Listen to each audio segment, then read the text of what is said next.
واقعہ ہے تحدیث نعمت کے طور پہ اور اللہ کے کلام کی عظمت کے طور پہ سنانے لگا ہوں۔ ایک شخص کا مجھے فون آیا امریکہ سے کہ میں بیڈ پر ہوں اور مجھے کینسر ہے اور میں خطرناک سٹیج پہ پہنچا ہوا ہوں اور کچھ ہی عرصے بعد میرا آپریشن ہونا ہے، دعا کیجئے گا۔ میرے پاس اس کی ٹیلی فون کال بھی ریکارڈ ہے۔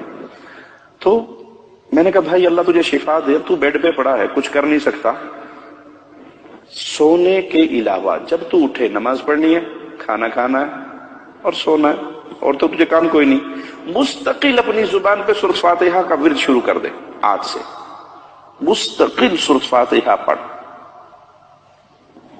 جتنا تجھے ٹائم ملے، روز 10 گھنٹے پڑھ سکتا ہے، 15 گھنٹے پڑھ سکتا ہے، 12 گھنٹے پڑھ سکتا ہے، اس کو اپنا وظیفہ بنا، یہ تیرے لیے علاج ہے۔ رسول اللہ نے اس کو شفا کہا صلی اللہ علیہ وسلم۔ چند مہینے کے بعد اس کا مجھے یاد نہیں ہے 2 مہینے گزرے یا 1 مہینہ گزرا، اس کی مجھے دوبارہ کال آئی، کہا شیخ آپ نے مجھے سورۃ فاتحہ کا کہا تھا، واللہ میں نے اس دن سے اپنی 24 گھنٹے کی روٹین سورۃ فاتحہ بنائی، جب میں بیدار ہوتا میری زبان پہ فاتحہ ہوتی، جب میرا آپریشن کا وقت آیا اور اس سے پہلے ٹیسٹ وغیرہ کرنے تھے وہ کیے، میرا مرض بالکل ختم ہو چکا تھا۔ اس کو اللہ کے نبی نے شفا کہا ہے۔ آپ 24 گھنٹے کے پیچھے کیوں دوڑتے ہیں؟ آپ کے پاس جواہر ہیں، ہیرے ہیں، فاتحہ کو پڑھیں۔ اللہ نے مجھے بیٹی دی خدیجہ، اور اس کے دل میں 2 سوراخ تھے، یمامہ ہاسپٹل ریاض میں وہ پیدا ہوئی، تو پیدا ہوتے ہی مجھے ڈاکٹروں نے جب وزٹ کے لیے میں گیا بیٹی دیکھنے کے لیے، کہا اس کا ایمرجنسی میں فوری آپریشن کرنا ہے، بائی پاس، اس کے دل میں 2 سوراخ ہے، 1 لاکھ ریال کا خرچہ ہے۔ میں نے کہا میرے پاس تو 1 لاکھ ریال کی حیثیت نہیں ہے، میں کہاں سے اس کا آپریشن کروں گا؟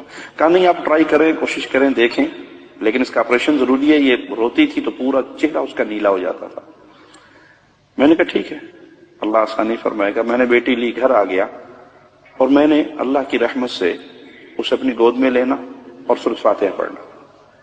بعض دفعہ 2 گھنٹے، 3 گھنٹے مجھے ٹائم ملا، آدھا گھنٹہ، جتنا ٹائم ملنا، میں نے مستقل اپنی بیٹی کو گود میں لے کے صرف سورۃ فاتحہ پڑھنی۔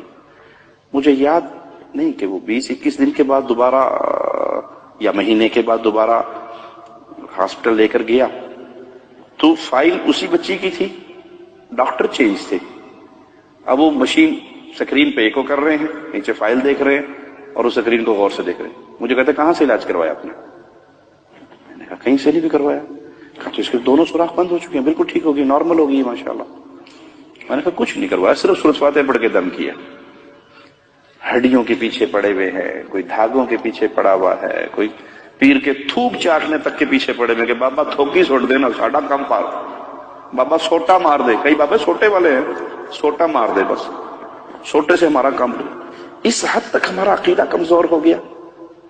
ابن مسعود نے اپنی بیوی کے گلے میں اس دھاگے کو برداشت نہیں کیا، توڑ کر اعلان کیا ابن مسعود کا گھرانہ شرک سے پاک ہے، دھاگا باندھنے کو شرک قرار دیا۔ تو بھائی اگر کوئی تکلیف ہو، جس گھر میں سورۃ فاتحہ بقرہ پڑھی جائے شیطان بھاگ جاتا ہے، مستقل پڑھے، روزانہ پڑھے، تو جواب کیا ملے گا؟ مولوی صاحب 2.25 پارے پڑھے کون؟ اصل مسئلہ یہ ہے، ہم لگ گئے ہیں رشوت پہ کہ کسی مولوی کو پیسے دو اور ریڈی میڈ تیار شدہ پھوکے پھاکے مارے مرائے ٹرینڈ چیز ہمیں تیار ریڈی میڈ مل جائے اور جا کے استعمال کر لیں۔ ہم خود کیوں محنت کریں؟ بھائی خود پڑھو، صبح شام کے اذکار پڑھو، سورۃ فاتحہ پڑھو، آیت الکرسی پڑھو، فلق اور ناس پڑھو۔